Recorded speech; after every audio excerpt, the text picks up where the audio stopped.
विश्वास दिलाना चाहता हूं कि 2047 आते आते हमारा यह भारत दुनिया की डेवलप्ड कंट्री के रूप में खड़ा हो जाए.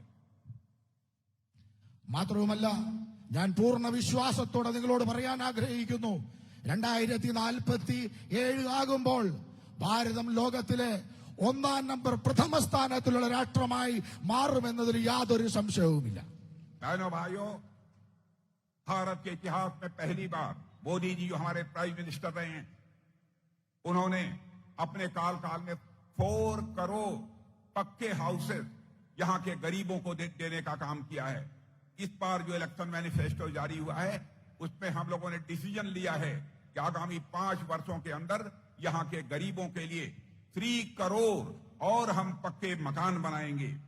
और 70 इयर्स की एज के ऊपर के जितने भी लोग हैं, भले ही वह किसी इनकम ग्रुप के हों, सभी को आयुष्मान भारत की सुविधा देंगे. यानी 5 लाख तक फ्री ट्रीटमेंट मुहैया कराया जाए. സഹോദരി സഹോദരന്മാരെ, മോദിജി ഒരു ഇതിഹാസം സൃഷ്ടിച്ചിരിക്കുകയാണ്. കഴിഞ്ഞ തവണ പാവപ്പെട്ടവർക്ക് 4 കോടി വീടാണ് നിർമ്മിച്ചു നൽകിയത് ഭാരതത്തിലൊട്ടാകെ.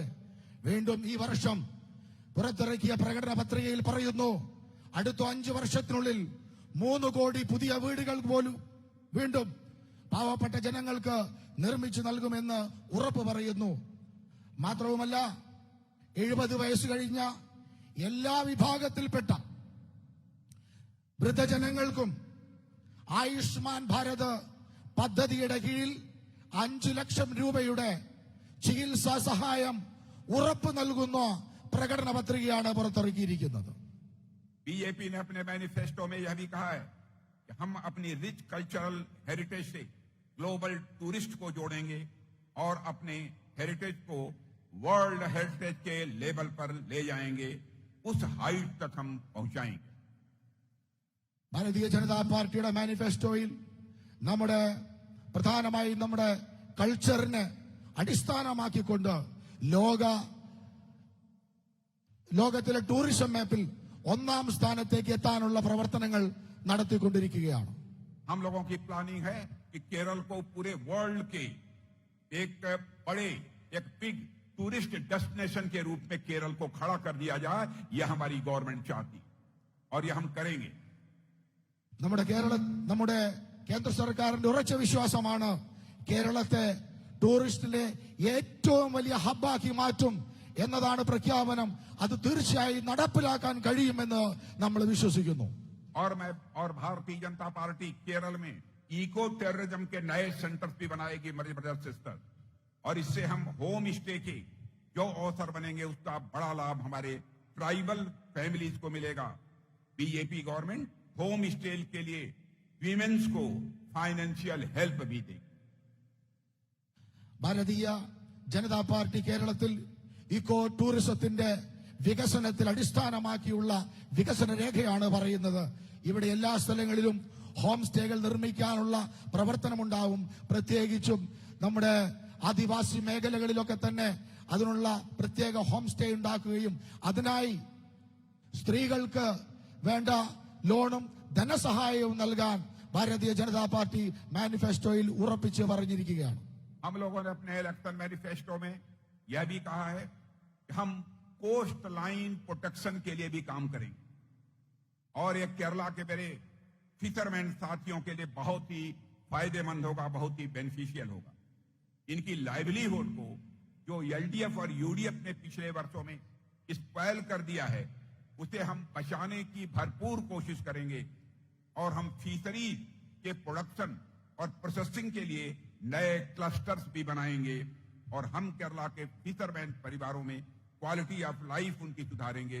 उनकी डिग्निटी बढ़ाने के लिए जो भी काम करना होगा हमारी गवर्नमेंट करेगी. മാത്രവുമല്ല, നമ്മൾ തീരദേശ മേഖലയിൽ പ്രത്യേകമായ മത്സ്യബന്ധന തൊഴിലാളികളുടെ ക്ലസ്റ്ററുകൾ രൂപീകരിച്ചുകൊണ്ട് അവരുടെ ദിവസവേതനം പരമാവധി ഉയർത്തുവാനുള്ള എല്ലാ ശ്രമങ്ങളും നടത്തുന്നതോടുകൂടി തീരദേശ സംരക്ഷണത്തിന് വേണ്ടി അവരുടെ പ്രവൃത്തിയെ ഉപയോഗപ്പെടുത്തി അവരുടെ ജീവിത നിലവാരം ഉയർത്താനുള്ള ശ്രമവും നടത്തും എന്ന് നമ്മുടെ മാനിഫെസ്റ്റോ ഉറപ്പിച്ച് പറയുകയാണ്.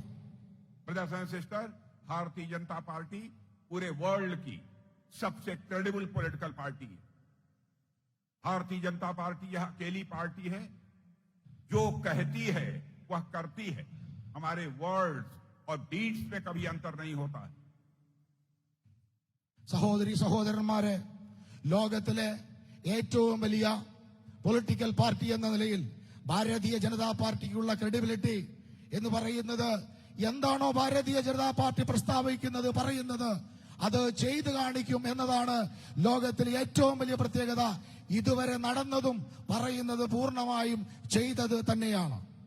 हम लोगों ने अपने इलेक्शन मैनिफेस्टो में पहले कहा था 2014 में, मैं उस समय पार्टी का नेशनल प्रेसिडेंट था, उस समय हम लोगों ने कहा था हमारी गवर्नमेंट बन जाएगी आर्टिकल 370, जिसके तहत कश्मीर को, जम्मू कश्मीर को स्पेशल स्टेटस प्राप्त है, हम उसे समाप्त करेंगे और जम्मू कश्मीर का भी वही स्टेटस होगा जो देश के अन्य स्टेट्स का स्टेटस है। उस आर्टिकल 370 को हम लोगों ने गवर्नमेंट बनने के बाद समाप्त कर दिया।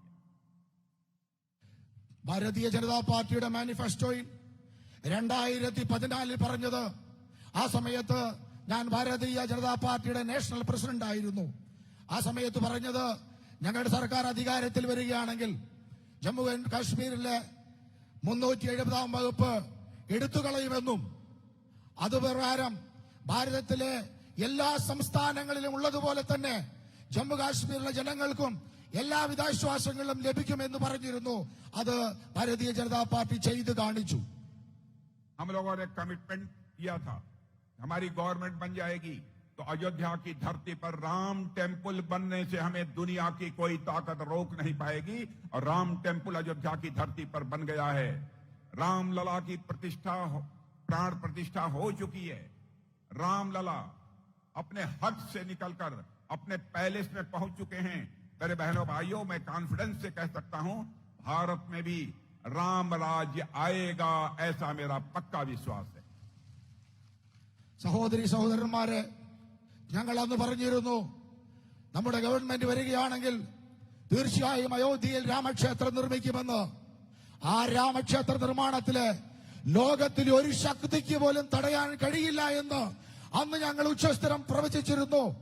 അതുപ്രകാരം ആ ചെറിയ സ്ഥലത്തുണ്ടായിരുന്ന രാംലാല പ്രതിഷ്ഠയെ ഇന്ന് വളരെ ഭംഗിയുള്ള രാമക്ഷേത്രത്തിലേക്ക് പ്രതിഷ്ഠിച്ചിരിക്കുന്നു.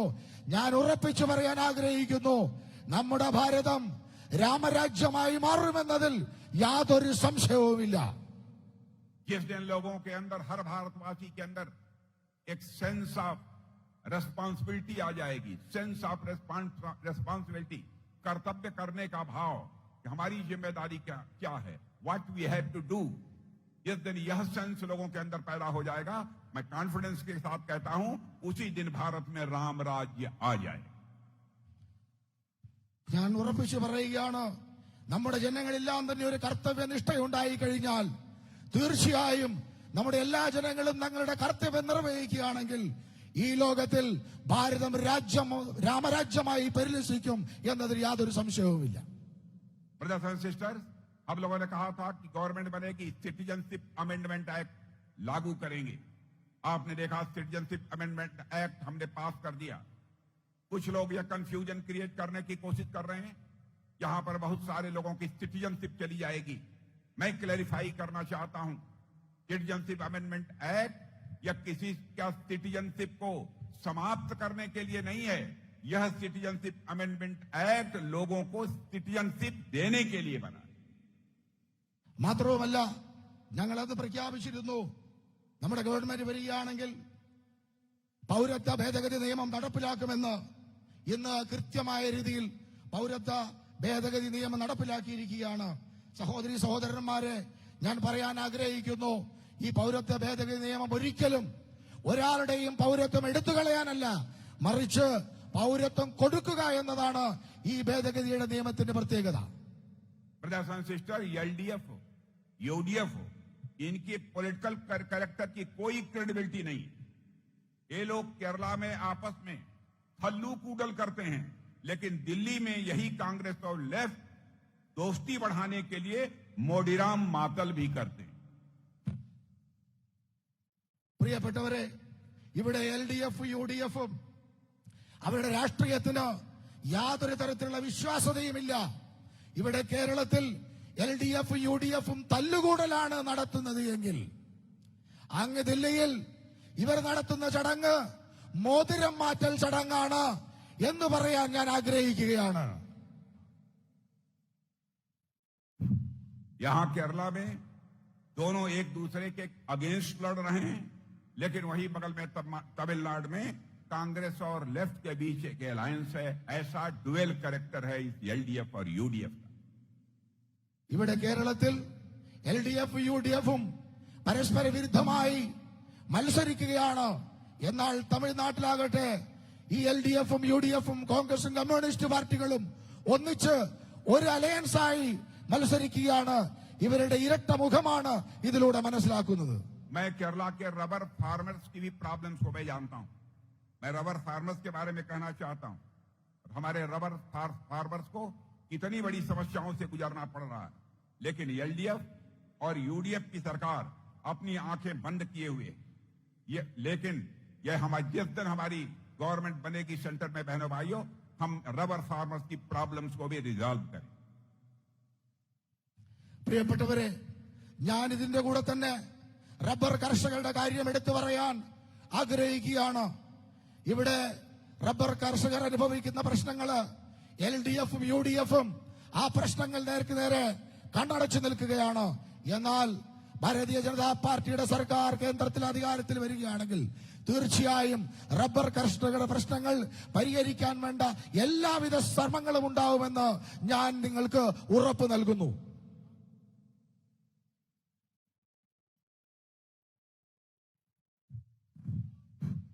यहां पर लॉ एंड ऑर्डर की सिचुएशन पूरी तरह से बर्बाद हो चुकी है. यहां तक कि अब चर्च के प्रीस्ट की भी यहां पर मर्डर हो रहा है, उनके साथ वायलेंस हो रहा है. और कितने ही कॉलेज कैंपस इस समय कम्युनिस्ट वर्कर्स के अड्डे बन गए हैं. महिलाएं, युवा और हर वर्ग को यह भय लगता है, लेकिन राज्य सरकार में बैठे हुए लोग ये चैन की नींद सो रहे हैं आराम से. പ്രിയപ്പെട്ടവരെ, കേരളത്തിൽ നിയമവ്യവസ്ഥ പൂർണ്ണമായി തകർന്നിരിക്കുകയാണ്. ഇവിടെ ചർച്ചിലെ പിതാക്കന്മാരെ പോലും കൊല്ലുന്ന അവസ്ഥ ഉണ്ടായി. മാത്രവുമല്ല, ഇവിടെയുള്ള ക്ഷേത്രങ്ങളിലൊക്കെ തന്നെ കമ്മ്യൂണിസ്റ്റുകാരുടെ തടവറയിലാണ് കമ്മ്യൂണിസ്റ്റുകാർ കടന്നുകൂടിയിരിക്കുന്നു. മഹിളകളായാലും യുവാക്കളായാലും എല്ലാവരും ഭയത്തിലാണ് ഇവിടെ ജീവിക്കുന്നത്. എന്നിട്ടും കേരളത്തിലെ സർക്കാർ പൂർണ്ണ നിദ്രയിലാണ്. ब्रदर्स एंड सिस्टर, BJP और अदर पॉलिटिकल पार्टी में बेसिक डिफरेंस यह है कि we do politics not to only form government but to build up the nation. സഹോദരി സഹോദരന്മാരെ, മറ്റു പാർട്ടികളിലും ഭാരതീയ ജനതാ പാർട്ടിയിലും തമ്മിലുള്ള വ്യത്യാസം, അവര് ഒരു ഗവൺമെന്റ് നയിക്കുക മാത്രമാണ് ചെയ്യുന്നതെങ്കിൽ ഭാരതീയ ജനതാ പാർട്ടി ആ ഗവൺമെന്റിലൂടെ ലക്ഷ്യമിടുന്നത് രാഷ്ട്ര നിർമ്മാണമാണ്. ब्रदर्स एंड सिस्टर, कांग्रेस हो या लेफ्ट पार्टी, जब भी ये जनता के सामने अच्छी तरह एक्सपोज हो जाएंगे, उस दिन इनका खेल खत्म हो जाएगा. यही कारण है जिस भी स्टेट से इनको किक आउट कर दिया जाता है, वहां के दरवाजे हमेशा के लिए इनके लिए बंद हो जाते हैं. സഹോദരി സഹോദരന്മാരെ, ഇവിടെയുള്ള സർക്കാരുകൾ പേടിച്ചുകൊണ്ടാണ് ഭരണം നടത്തുന്നത്. അവരുടെ യാഥാർത്ഥ മുഖം തിരിച്ചറിഞ്ഞു കഴിഞ്ഞാൽ അവരെ ഇവിടുന്ന് പൂർണ്ണമായി അവരുടെ കളി മനസ്സിലാക്കിയാൽ പുറത്താക്കുമെന്നൊരു സംശയമില്ല. ഏതൊക്കെ സംസ്ഥാനത്തിലായിരുന്നോ അവർ ഭരിച്ചിരുന്നത്, അവിടുന്നൊക്കെ അവരെ ചവിട്ടി പുറത്താക്കുകയാണ് ചെയ്തിരിക്കുന്നത്. अब देखिए, पड़ोस में तमिलनाडु स्टेट है. तमिलनाडु में कांग्रेस ने 1962 में लास्ट इलेक्शन जीता था. यूपी, गुजरात, बिहार में कांग्रेस ने 4 डिकेड्स पहले लास्ट इलेक्शन जीता था. उड़ीसा में भी कांग्रेस ने 3 डिकेड्स पहले 3 डिकेड से सरकार के बाहर है. देश के कितने ही राज्यों में आज कांग्रेस का एक भी मेंबर ऑफ पार्लियामेंट नहीं है. इस तरह एक समय त्रिपुरा और वेस्ट बंगाल में भी लेफ्ट पार्टियों का बोलबाला था, लेकिन एक बार जनता ने त्रिपुरा और बंगाल से लेफ्ट पार्टी को एग्जिट डोर दिखा दिया, तो फिर पावर में इनके लिए नो एंट्री हो गई है। कारण साफ था, लोग जान गए थे कि कांग्रेस और लेफ्ट पार्टियां आम जनता के वेलफेयर के लिए कुछ नहीं कर रही थी। പ്രിയപ്പെട്ടവരെ, തമിഴ്നാട് സംസ്ഥാനത്ത് അവസാനമായി കോൺഗ്രസിന്റെ സർക്കാർ ഉണ്ടായത് 1962 അതുപോലെ തന്നെ കഴിഞ്ഞ 40 വർഷങ്ങളായി യു പി, ഗുജറാത്ത് സംസ്ഥാനങ്ങളിൽ കോൺഗ്രസിന്റെ ഭരണമുണ്ടായിട്ടില്ല. ഒറീസയിൽ ഭരണം നഷ്ടപ്പെട്ടിട്ട് 30 വർഷമായി. ബീഹാറിലും അതാണ് സ്ഥിതി. അതുപോലെ തന്നെ ത്രിപുരയിലും വെസ്റ്റ് ബംഗാളിലും LDFന്റെ ഭരണമായിരുന്നു. പക്ഷേ അവരെ വർഷങ്ങളായി ജനങ്ങൾ പുറത്തേക്ക് നയിച്ചിരിക്കുകയാണ്. നമ്മൾ ശ്രദ്ധിക്കേണ്ടതും മനസ്സിലാക്കേണ്ടതും, ഒരിക്കൽ ഈ LDFനെ പുറത്താക്കിയാൽ പിന്നെ ഒരിക്കലും തിരിച്ച് ആ ഗവൺമെന്റ് രൂപീകരിക്കാനുള്ള അവസരം ജനങ്ങൾ കൊടുക്കുകയില്ല. കാരണം അവർക്കറിയാം, സാധാരണ ജനങ്ങളുടെ ഒരു പ്രശ്നങ്ങളിൽ ഇടപെടാത്ത സർക്കാരുകളാണ് കോൺഗ്രസിന്റെയും അതുപോലെ തന്നെ കമ്മ്യൂണിസ്റ്റ് പാർട്ടിയുടേതും എന്ന് അവിടുത്തെ ജനങ്ങൾ മനസ്സിലാക്കി കഴിഞ്ഞിരിക്കുന്നു.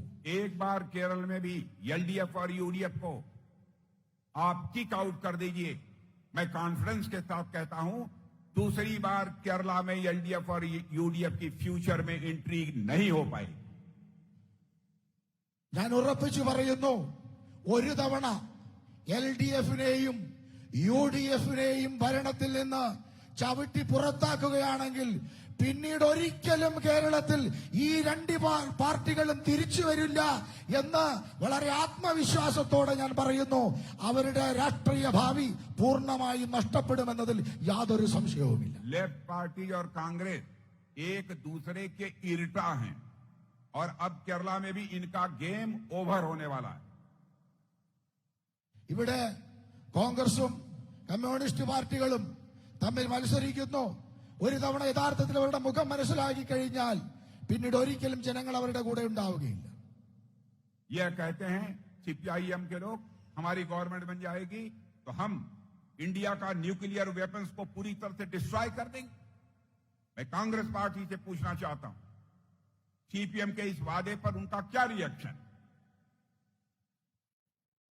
ഞാൻ പറയുന്നു, ഇവിടെ കോൺഗ്രസ് പാർട്ടി പറയുന്ന ഒരു മുദ്രാവാക്യം, അവരുടെ സർക്കാർ കേന്ദ്രത്തിൽ അധികാരത്തിൽ വരികയാണെങ്കിൽ നമ്മൾ ഇതുവരെ സംഭരിച്ചു വെച്ചിരുന്ന എല്ലാവിധ ആണവായുധങ്ങളും പൂർണ്ണമായി ഇല്ലാതാക്കുമെന്ന് അവർ വിളിച്ചു പറയുകയാണ്. ഇതിനെക്കുറിച്ച് എന്താണ് CPMന്റെ അഭിപ്രായം എന്നറിയാൻ ഞാൻ ആഗ്രഹിക്കുന്നു. भारत में सबसे पहले न्यूक्लियर टेस्ट कांग्रेस की सरकार ने 1974 में किया था और उसकी जरूरत इसलिए महसूस की गई थी क्योंकि बगल में हमारा चाइना ने सक्सेसफुल न्यूक्लियर टेस्ट कर लिया था और उसका तो लेफ्ट पार्टी ने, जब चाइना ने न्यूक्लियर टेस्ट किया तो लेफ्ट पॉलिटिकल पार्टी ने उसका वेलकम किया था. लेकिन 70 के डिकेड में पाकिस्तान में भी इसी तरह साइलेंटली काम शुरू हो गया था. ഭാരതത്തിൽ ആണവായുധ പരീക്ഷണം നടന്നത് 1974 കോൺഗ്രസിന്റെ സർക്കാരുള്ള സമയത്തായിരുന്നു. ആ സമയത്ത് അങ്ങനെ നടത്തേണ്ടി വന്നത് ചൈന കൃത്യമായ ന്യൂക്ലിയർ പരീക്ഷണങ്ങൾ നടത്തിക്കൊണ്ടിരിക്കുകയായിരുന്നു. എന്നാൽ ആ സമയത്ത് ഇവിടെ ഉണ്ടായിരുന്ന LDF, കമ്മ്യൂണിസ്റ്റ് പാർട്ടികൾ ചൈനയുടെ ആ ടെസ്റ്റിനെ വാനോളം പുകഴ്ത്തുകയും വരവേൽക്കുകയും ചെയ്തപ്പോൾ നമ്മുടെ ടെസ്റ്റിനെ നഖശികാന്തം എതിർക്കുകയാണ് ചെയ്തത്. 70ന്റെ കാലഘട്ടങ്ങളിൽ പാകിസ്ഥാൻ ന്യൂക്ലിയർ ടെസ്റ്റ് നടത്തിയ സമയത്തും അവരുടെ വികാരം അതേപോലെ തന്നെയായിരുന്നു. बाद में अटल बिहारी वाजपेयी जी ने एक नहीं 5 सक्सेसफुल न्यूक्लियर टेस्ट करके भारत को एक न्यूक्लियर पावर का स्टेटस इंटरनेशनल कम्युनिटी में दिलाया था. ये लोग भारत की ताकत को, भारत की स्ट्रेंथ को ये लोग कम कर देना चाहते. आज भारत की दोनों नेबरिंग कंट्रीज के पास न्यूक्लियर वेपन्स हैं. ऐसे में भारत के न्यूक्लियर वेपन्स को डिस्ट्रॉय करने की बात करना, मेरे बहनों भाइयों, देश की सिक्योरिटी के साथ एक खिलवाड़ करने जैसा है और देश की सिक्योरिटी को कमजोर होने की इस कॉन्स्पिरेसी को मैं दावे के साथ कहता हूं, भारतीय जनता पार्टी किसी भी सूरत में सक्सेसफुल नहीं होने दी। നമ്മുടെ സർക്കാർ 5 പ്രാവശ്യം കൃത്യമായ വാജ്പേയിയുടെ കാലത്ത് ന്യൂക്ലിയർ ടെസ്റ്റ് നടത്തി ലോകത്തിൽ ന്യൂക്ലിയർ പരീക്ഷണം നടത്തിയ രാഷ്ട്രത്തിന്റെ ഉന്നതിയിലേക്ക് ഉയർന്നു വന്നു. ഇവിടെ LDFും UDFും അവർ പറയുന്നത് അധികാരത്തിലെത്തിയാൽ ആണവായുധങ്ങൾ പൂർണ്ണമായി ഇല്ലാതാക്കുമെന്നാണ്. നമ്മുടെ രാഷ്ട്രത്തിന്റെ സുരക്ഷയെ തകർക്കുകയാണ് ഇതുവഴി അവർ ശ്രമിക്കുന്നത്. എന്നാൽ ഞാൻ ഉറപ്പ് പറയുന്നു, ഭാരതീയ ജനതാ പാർട്ടി ഏത് കാലം വരെ നിലനിൽക്കുന്നുവോ ഭാരതത്തെ തകർക്കാനുള്ള എല്ലാവിധ ഗൂഢലക്ഷ്യങ്ങളെയും ഇല്ലാതാക്കാനുള്ള ശക്തി ഭാരതീയ ജനതാ പാർട്ടിയുടെ സർക്കാരിനുണ്ട് എന്ന് ഞാൻ പറയാൻ ആഗ്രഹിക്കുകയാണ്. केरल के सिटीजन्स के बारे में मैं कह सकता हूं, केरला के सिटीजन्स प्रोग्रेसिव हैं, अच्छा सोचने वाले लोग हैं और दूर की सोचने वाले लोग हैं, जबकि कांग्रेस और LDF पिछली सेंचुरी की बहुत ही ओल्ड थॉट, बहुत पुरानी सोच से भी ज्यादा और पुरानी सोच रखने वाली, बिल्कुल ओल्ड थिंकिंग रखने वाली ये पॉलिटिकल पार्टी। കേരളത്തിൽ എനിക്കറിയാം, നമ്മുടെ ജനങ്ങളൊക്കെ തന്നെ കമ്മ്യൂണിറ്റികളൊക്കെ തന്നെ വളരെ പ്രോഗ്രസീവായിട്ട് പുരോഗമനാത്മകമായി ചിന്തിക്കുന്ന ആളുകളാണ്, വളരെ ദൂരക്കാഴ്ചയുള്ള ആളുകളാണ്. എന്നാൽ കോൺഗ്രസുകാരും കമ്മ്യൂണിസ്റ്റുകാരും ആ പഴഞ്ചൻ ചിന്താഗതി വിട്ടുപോകാനുള്ള യാതൊരുവിധ ശ്രമവും അവിടെ നടത്തുന്നില്ല. പുരോഗമന ചിന്താഗതിയെ ഇല്ലാതാക്കാനാണ് അവർ ശ്രമിക്കുന്നത്. अब LDF भी एक आउटडेटेड आइडियोलॉजी पर डिपेंडेंट, जहां से कम्युनिज्म का ओरिजिन हुआ वहां से कम्युनिज्म समाप्त हो गया। दूसरी बात, इन दोनों पार्टियों का कल्चर भी केरला की ग्रेट कल्चर से किसी प्रकार मैच नहीं करता। മാത്രവുമല്ല, LDF ഇവിടെയുള്ള കേരളത്തിന്റെ തനിമ, അതിന്റെ പൈതൃകത്തെ തകർക്കാനുള്ള ശ്രമങ്ങളാണ് നടത്തുന്നത്. കോൺഗ്രസും കമ്മ്യൂണിസ്റ്റ് പാർട്ടിയും എന്താണോ കേരളത്തിന്റെ പൈതൃകം, എന്താണോ നമ്മുടെ കേരളത്തിന്റെ സംസ്കാരം, അതിനെ ഇല്ലാതാക്കാനുള്ള ശ്രമങ്ങളാണ് നിരന്തരമായി നടത്തിക്കൊണ്ടിരിക്കുന്നത്. ओबीसी कमीशन को जब कॉन्स्टिट्यूशनल स्टेटस दिया जाना था, उस समय भी कांग्रेस और ये UDF LDF दोनों ने इसका विरोध किया था बहनों भाइयों। और इतना ही नहीं, ट्रिपल तलाक, ये हमारा कमिटमेंट था कि हम ट्रिपल तलाक गवर्नमेंट बनने के बाद समाप्त करेंगे। तो ट्रिपल तलाक समाप्त करने का भी ये कांग्रेस के लोग विरोध कर रहे थे, लेकिन हम लोगों का कमिटमेंट था इस देश की जनता के साथ, हमने उसे पार्लियामेंट में एक्ट इसका पास कर दिया और ट्रिपल तलाक को समाप्त कर। OBC കമ്മീഷന് ഭരണഘടനാ പദവി നൽകിയ സമയത്ത് LDF UDFും അതിനെ നഖശിഖാന്തം എതിർക്കുകയുണ്ടായി. അതുപോലെ തന്നെ 3 തലാഖ് ചൊല്ലുന്ന ആ ഒരു പ്രവൃത്തിയെ അതില്ലാതാക്കിയ സമയത്തും LDF UDFും അതിനെയും നഖശിഖാന്തം എതിർത്തു.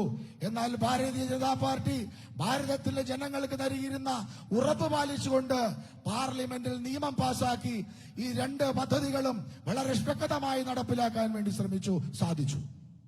बहनों भाइयों, मैं ये भी कहना चाहता हूं, LDF की पहचान आज गोल्ड स्मगलिंग के भी साथ हो गई।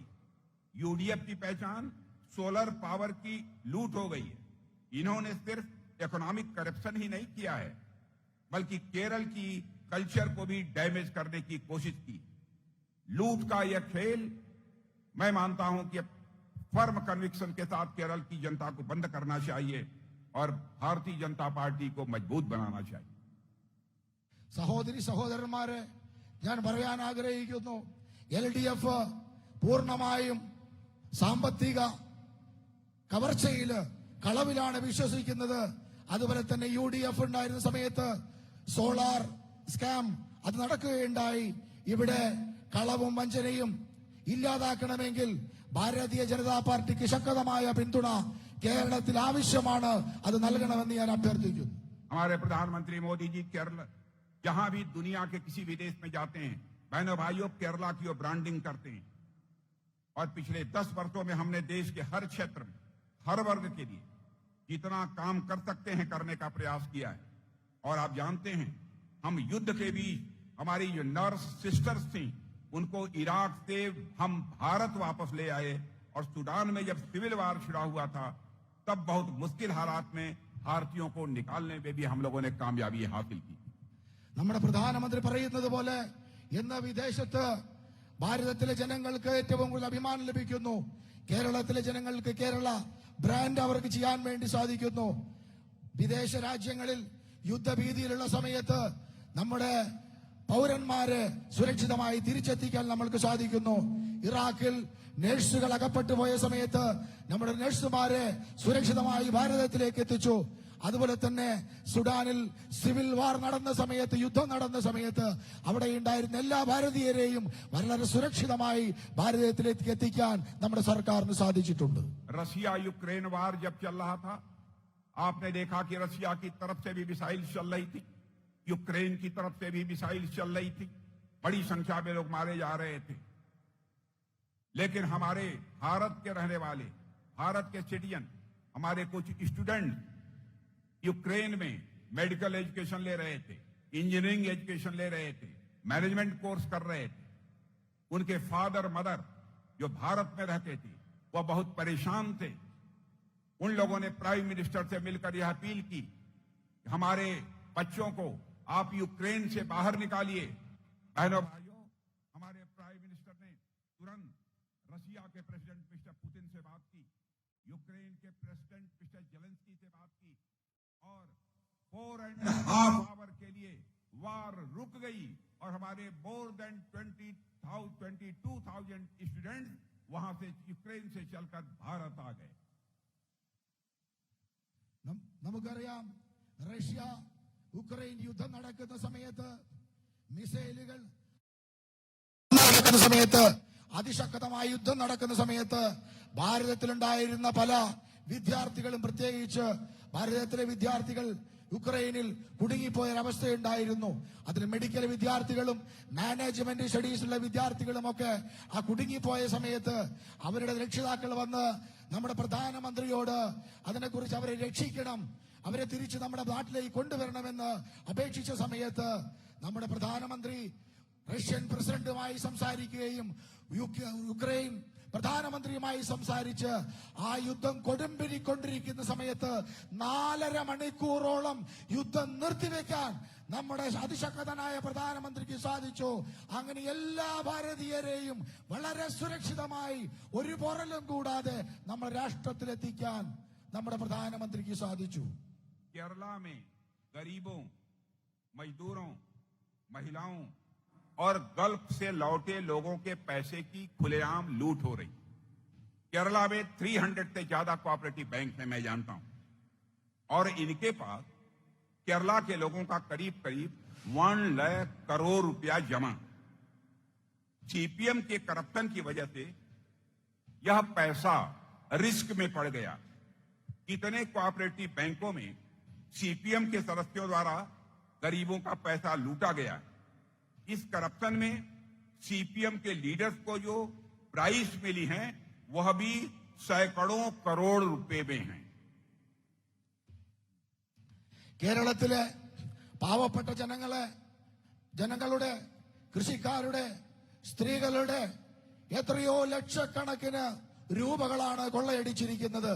എനിക്കറിയാം, ഇവിടെ ഏകദേശം 300ഓളം വരുന്ന കോഓപ്പറേറ്റീവ് ബാങ്കുകളിൽ നിക്ഷേപമായിരിക്കുന്നത് 1,00,000-ലധികം കോടി രൂപയാണ് അവിടെ നിക്ഷേപമായിരിക്കുന്നത്. എന്നാൽ ഈ ബാങ്കുകളിലൊക്കെ തന്നെ സിപിഎമ്മിന്റെ നേതാക്കന്മാർ കൊള്ളയടിച്ചുകൊണ്ട് പാവപ്പെട്ടവരുടെ, ജനങ്ങളുടെ എല്ലാ പണവും കവർന്നെടുത്തിരിക്കുകയാണ്. അവർക്ക് തിരിച്ചു കൊടുക്കാനുള്ള ഒരു ശ്രമവും അവർ നടത്തുന്നില്ല. 100 കണക്കിന് കോടികളാണ് സിപിഎമ്മിന്റെ സെക്രട്ടറിമാരുടെ പേരിൽ നിക്ഷേപമായിട്ടുള്ളത്. मैं एश्योर करना चाहता हूं, हमारे प्राइम मिनिस्टर लीगल एडवाइस ले रहे हैं। कोऑपरेटिव स्कैम के जो विक्टिम्स हैं उनको मैं बताना चाहता हूं, हम लोग लीगल एडवाइस ले रहे हैं। हमारी गवर्नमेंट बनेगी तो हम ये सारे जो विक्टिम्स हैं कोऑपरेटिव स्कैम के, उनके पैसे वापस दिलाने की हम पूरी कोशिश करेंगे। ഞാൻ നിങ്ങൾക്ക് ഉറപ്പ് പറയുന്നു, നമ്മുടെ പ്രധാനമന്ത്രി ഈ കോഓപ്പറേറ്റീവ് ബാങ്കിൽ കൊള്ളയടിക്കപ്പെട്ട ഓരോ പണവും അത് തിരിച്ചു നൽകുന്ന പ്രക്രിയയെക്കുറിച്ച് നിയമവിദഗ്ധരുമായി നിരന്തരമായി കൂടിയാലോചിച്ചു കൊണ്ടിരിക്കുകയാണ്. ഞാൻ ഉറപ്പ് നൽകാൻ ആഗ്രഹിക്കുന്നു, ഞങ്ങളുടെ സർക്കാർ അധികാരത്തിൽ വരികയാണെങ്കിൽ തീർച്ചയായും ആ പാവപ്പെട്ട നഷ്ടപ്പെട്ടു പോയ പണമൊക്കെ തന്നെ പൂർണ്ണമായി അവർക്ക് തിരിച്ചു നൽകാനുള്ള നടപടികൾ കേന്ദ്ര സർക്കാരിന്റെ ഭാഗത്ത് നിന്ന് ഉണ്ടാവുമെന്ന ഉറപ്പ് ഞാൻ ഇവിടെ പറയാൻ ആഗ്രഹിക്കുകയാണ്. मैं बीजेपी सरकार इसके पहले भी देश में 17,000 करोड़ रुपए जैसे स्कैम विक्टिम्स को पैसा वापस दिलवा चुकी है. इसलिए मैं आज केरला के कोऑपरेटिव स्कैम के विक्टिम्स को भरोसा देता हूं कि जिनका पैसा गया है वह निराश न हो, होपलेस न हो. बीजेपी सरकार उनका पैसा वापस दिलाने के लिए पूरी कोशिश करेगी. ഞാൻ നിങ്ങൾക്ക് ഉറപ്പ് നൽകാൻ ആഗ്രഹിക്കുന്നു, ഭാരതീയ ജനതാ പാർട്ടിയുടെ സർക്കാർ ഇതിനു മുമ്പ് 1700 കോടിയോളം രൂപ ഇത്തരത്തിൽ തട്ടിപ്പിന് വിധേയരായി പല പാർട്ടികളും കൊള്ളയടിച്ച 1700-ലധികം കോടി രൂപ അവർക്ക് തിരികെ നൽകാൻ ഭാരതീയ ജനതാ പാർട്ടിയുടെ സർക്കാരിന് കഴിഞ്ഞിട്ടുണ്ട്. അതുകൊണ്ട് തന്നെ ഈ നഷ്ടപ്പെട്ട പണവും തീർച്ചയായും ഓരോ ആളുകളുടെ കൈകളിലേക്കും എത്തിക്കാനുള്ള പൂർണ്ണമായ ശ്രമം ഭാരത സർക്കാർ നടത്തും. അതിൽ വിജയിക്കുക തന്നെ ചെയ്യുമെന്ന് എനിക്ക് ഉറപ്പുണ്ട്. केरला गवर्नमेंट की हालत यह हो गई है, यहां अपने एम्प्लॉइज को और पेंशनर्स को सैलरी देने के लिए इनके पास पैसा नहीं बचा है. और सेंट्रल गवर्नमेंट केरला के डेवलपमेंट के लिए जो पैसा भेजती है उससे यहां की स्टेट गवर्नमेंट अपना लोन चुकाने में खर्च करती रहती. ഇവിടെ കേരള സർക്കാരിന്റെ അവസ്ഥ പറയുകയാണെങ്കിൽ ഉദ്യോഗസ്ഥന്മാർക്ക് ശമ്പളം കൊടുക്കാൻ പോലും കേരള സർക്കാരിന്റെ ഇടയിൽ പണമില്ല. സെൻട്രൽ ഗവൺമെന്റ് കൊടുത്തിരിക്കുന്ന പണമൊക്കെ അവർ ചിലവഴിക്കുന്നത് കടം വാങ്ങിയ പണത്തിന് പലിശ കൊടുക്കാൻ വേണ്ടി മാത്രമാണ്. പൂർണ്ണമായും പലിശ കൊടുക്കുകയാണ് ആ പണം കൊണ്ട് അവർ ചെയ്യുന്നത്. सुप्रीम कोर्ट ने भी साफ कहा है कि केरला में जो फाइनेंशियल क्राइसिस है उसके लिए कोई रेस्पॉन्सिबल है तो केरला की स्टेट गवर्नमेंट. ബഹുമാനപ്പെട്ട സുപ്രീം കോടതി വളരെ കൃത്യമായി പ്രസ്താവിച്ചിരിക്കുന്നു, കേരളത്തിൽ സാമ്പത്തിക ഞെരുക്കമുണ്ടെങ്കിൽ അതിന്റെ പൂർണ്ണമായ ഉത്തരവാദിത്വം കേരള സർക്കാരിനാണ് എന്ന് സുപ്രീം കോടതി അസന്നിഗ്ധമായി പ്രഖ്യാപിച്ച കാര്യമാണ്. बहनों भाइयों, इसीलिए मैं कहना चाहता हूं, अब भारतीय जनता पार्टी को आप स्ट्रेंथ दीजिए, ताकत दीजिए. और एलडीएफ यूडीएफ को कोई चेक कर सकता है, केवल भारतीय जनता पार्टी ही चेक कर सकती है और उनका मुंहतोड़ जवाब दे सकती है. സഹോദരി സഹോദരന്മാരെ, അതുകൊണ്ട് ഞാൻ പറയാൻ ആഗ്രഹിക്കുകയാണ്, ഭാരതീയ ജനതാ പാർട്ടിക്ക് അതിന് ശക്തി നൽകൂ നിങ്ങൾ. ഇവിടെ LDF-നെയും UDF-നെയും തടയാൻ ഏതെങ്കിലും ഒരു ശക്തിക്ക് കഴിയുമെങ്കിൽ അത് ഭാരതീയ ജനതാ പാർട്ടിക്ക് മാത്രമാണ് കഴിയുക എന്ന് ഞാൻ പറയാൻ ആഗ്രഹിക്കുന്നു. ഭാരതീയ ജനതാ പാർട്ടിയെ ശക്തി പകർന്ന് അവരുടെ പിന്നിൽ അണിനിരക്കണമെന്ന് അപേക്ഷിക്കുന്നു. UDF and LDF have looted the people of Kerala in their successive regime. Now they are planning a joint money heist at the center, and we will not let this happen. ഇവിടെ UDF LDF മാറി മാറി ഭരിച്ച സമയത്ത് അവരുണ്ടാക്കിയ planning ഒക്കെ എന്തൊക്കെ കേന്ദ്ര സർക്കാരിന് ലഭിക്കുന്നുവോ അത് മാറി മാറി കൊള്ളയടിക്കുക എന്നായിരുന്നു അവരുടെ പ്രത്യേകത. The people of India have decided, अब की बार people of India have decided, अब की बार 400 पार, 400 पार, अब की बार 400 पार. इतना बड़ा नानुरिल अधिगम, इतना बड़ा नानुरिल अधिगम. ഭാരതത്തിലെ ജനങ്ങൾ ഉറപ്പായി തീരുമാനിച്ചിരിക്കുന്നു, ഈ തവണ 400-ലധികം, ഈ തവണ 400-ലധികം എന്ന മുദ്രാവാക്യം ജനങ്ങൾ നെഞ്ചിലേറ്റിരിക്കുകയാണ്. और मैं बहनों भाइयों आपको बताना चाहता हूं, एलडीएफ और यूडीएफ के इस विशियस साइकिल से हम केरला को बाहर निकालेंगे. यह भारतीय जनता पार्टी का कमिटमेंट है. हम आपका सपोर्ट चाहते हैं. സഹോദരി സഹോദരന്മാരെ, LDF-ന്റെയും UDF-ന്റെയും നീരാളിപ്പിടുത്തത്തിൽ നിന്ന് ഈ കേരളത്തെ രക്ഷിക്കാൻ ഭാരതീയ ജനതാ പാർട്ടി ഉണ്ടാവുമെന്ന് ഞാൻ നിങ്ങൾക്ക് ഉറപ്പ് നൽകുന്നു. और बहनों भाइयों, खासकर को यहाँ पर बहुत सारे काम इस कन्नूर डिस्ट्रिक्ट में हुए हैं। मैं बहुत डिटेल में नहीं जाना चाहता हूं, लेकिन बहुत सारे सेंट्रल गवर्नमेंट के ऐसे काम रहे हैं जिसको कि इन गवर्नमेंट ने बराबर रोका है, प्रॉपरली इंप्लीमेंट नहीं किया।